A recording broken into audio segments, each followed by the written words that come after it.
Rahmatullah wabarakatuh. Bismillahirrahmanirrahim.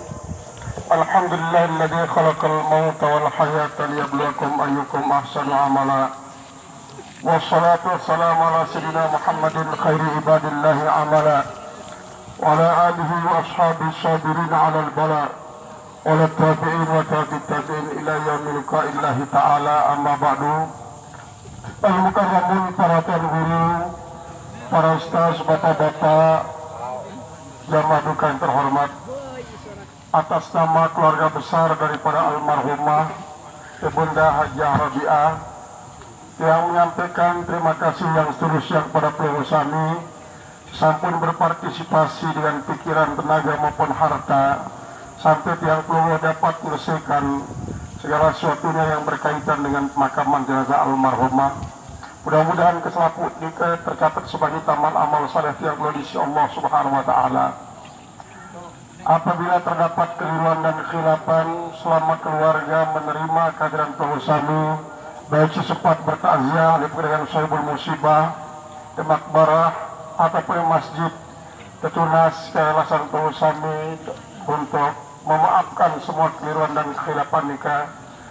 Tanpa maaf daripada Peluru Sami, keluarga akan tetap merasa bersalah. Maka oleh sebab itu, maaf adalah segalanya bagi Peluru Sami. Kemudian almarhumah niki, ya memang marah nikalah iradah Allah telah berlaku buat almarhumah.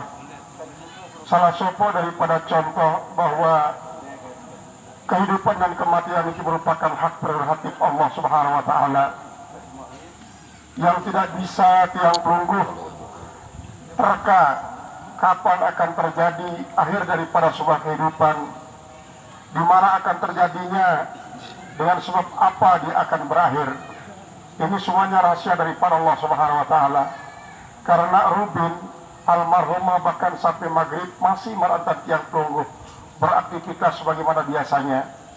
Tapi sedikit saja sebab yang bisa mengawali, yaitu adalah keluarga kotoran yang tidak bisa tertahan.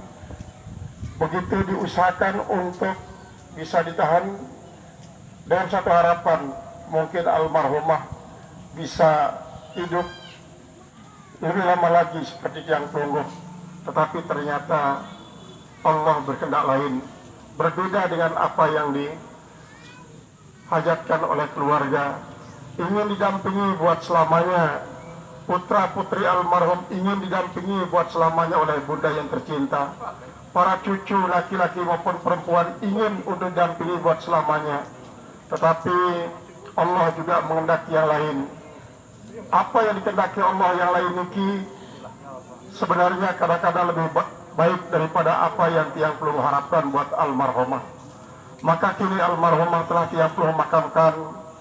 Dia telah berpesan dengan bahasa bisunya, wahai orang-orang yang masih sehat walafiat, yang masih muda, masih beraktivitas, baik laki maupun perempuan, bahwa satu saat akan mengalami juga seperti apa yang saya alami ini. Kata daripada bahasa bisu almarhumah.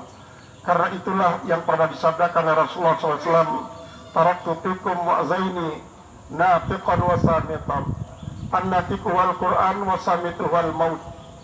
Kutinggalan di pasi daripada dua peringatan isi bisa bertutur Al-Quran, sedangkan bahasa bisu yang ditinggalkan oleh peristiwa kematian. Maka siapa yang bisa menerjemahkan kematian?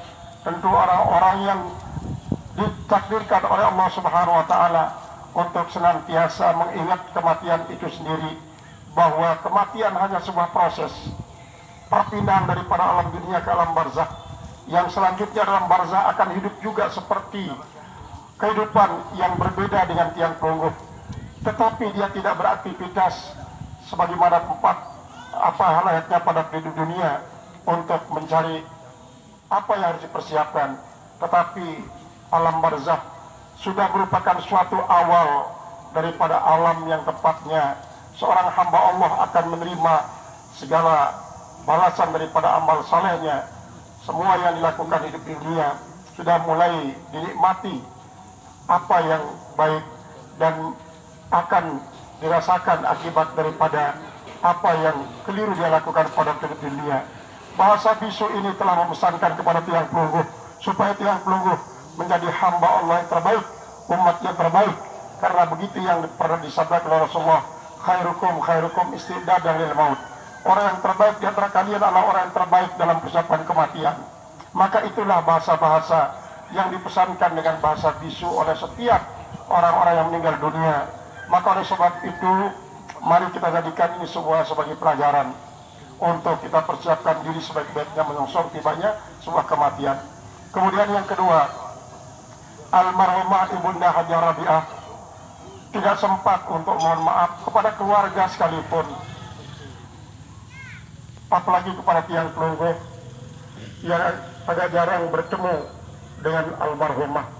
Maka oleh sebab itu, apabila suatu waktu almarhumah masih sehat, masih bertransaksi, masih bermuamalah bersama tiang pelungguh, mungkin pernah menuturkan sepatah dua patah kata yang menyebabkan tiang pelungguh tersinggung, tersakiti, ataupun mungkin dirugikan atas nama keluarga besar daripada almarhumah Nuna Sekali Hasan Pengusami. Kita beri kemaafan almarhumah dia. Jazakumullah khairan katsira.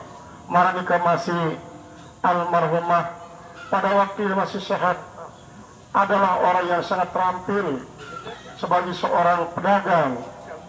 Apapun pernah ditransaksikan untuk diperjualbelikan, tentu maksudnya adalah yang diridai oleh Allah Subhanahu wa taala, karena almarhumah sadar dan yakin bahwa semua usaha itu adalah ibadah. Semua usaha adalah ibadah. Maka pada saat almarhumah bermuamalah sebagai seorang pedagang kecil-kecilan, mungkin ada di antara apa yang telah transaksikan dengan cara berutang atau almarhumah pernah mengutangkan sesuatu.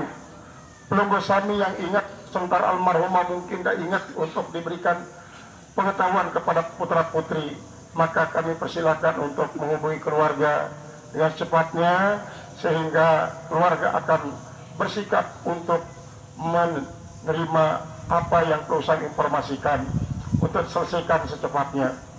Begitu juga almarhumah ini mungkin pernah mengutangkan sesuatu kepada pelungguh Sami, silakan dihubungi keluarga juga ditinggalkan, agar jangan sampai hal itu membuat almarhumah juga merasa kesulitan di alam barzahnya. Kemudian yang terakhir, bagi keluarga yang tinggalkan, memang betapa banyak di antara keluarga tiang pelungguh yang tidak pernah kita bayangkan bahwa dia akan meninggal dunia karena ada sehat walafiat, tetapi ternyata secara tiba-tiba sudah diinformasikan bahwa dia telah berpulang ke rahmatullah. Maka ini adalah merupakan salah satu cara Allah Subhanahu wa taala untuk membiasakan tiang pelungguh dalam menghadapi peristiwa kematian itu, bagaimanapun prosesnya, apapun sebabnya, mendadak atau mungkin dan diawali dengan sebuah penyakit yang lama diderita, tetapi kematian tetap merupakan suatu proses perpindahan dari kehidupan duniawi, kehidupan alam barzah, dan selanjutnya menunggu di alam barzah. Berapa lama dia akan menunggu dalam barzah, kita tidak tahu. Lalu berpindah ke alam mahsyar, kita juga tidak tahu. Namun yang pasti bagi kita adalah berharap sebelum meninggal dunia kita harus banyak-banyak mempersiapkan diri, siapkan bekal, karena yang namanya meninggal dunia adalah proses memindahkan kita dari alam dunia ke alam barzah, memerlukan bekal hidup dalam barzah. Maka kita memiliki suatu keyakinan, memang selama keluarga kita masih hidup, bahkan kaum mukminin mukminat yang senantiasa memberikan kiriman hadiah pahala kalimat thayyibah, pahala sedekah infak dan lain sebagainya, pahala silaturahim, bahkan pahala salat kita. Pernah disabdakan Rasulullah SAW, "Iza sallaitum fasallu li mautakum, wa iza sumtum fasumu li mautakum, wa iza hajjatum fahajju li mautakum, wa iza tasaddaqtum tasaddaqu li mautakum." Kalau kalian sholat, maka salatlah. Niatkan pahala salat kita itu disampaikan kepada keluarga kita yang meninggal dunia. Apalagi ada namanya salat hadiah. Di dalam sebuah kitab disebutkan awwalu ma yanfa'un nasa ba'da mautihi salatul hadiyah. Yang paling bermanfaat pertama kali bagi keluarga kita yang sudah meninggal dunia adalah salat hadiah. Salat hadiah yang kita hadiahkan pahalanya, maksudnya buat keluarga kita yang sudah meninggal dunia ini khusus salat hadiah. Di samping salat-salat yang lain juga kita hadiahkan pahalanya. Kalau kalian puasa, niatkan juga pahala puasa kalian sampai buat keluarga kita. Kalau kalian berhaji, niatkan bahwa pahala haji kita disampaikan kepada keluarga kita. Kalau kalian bersedekah, berimpak, berzakat, niatkan bahwa pahala zakat, impak, dan sedekah kita itu disampaikan kepada keluarga kita yang meninggal dunia. Maka ini adalah merupakan salah satu daripada motivasi kita untuk senantiasa berhadiah. Bukan saja buat yang masih hidup, tapi yang sangat membutuhkan juga adalah keluarga kita yang sudah meninggal dunia itu. Maka terakhir, yang ngirim peluru sami sila kepada beliau sekali Malik mengerjakan para al-fatihah buat almarhumah dan buat keluarga yang peluru yang kuburkan para ini. Semoga kubur mereka jadikan sebagai tamat di antara para surga dan kelak bersama tiang pelunggu dimasukkan ke dalam Firdaus. Barakatul Fatihah.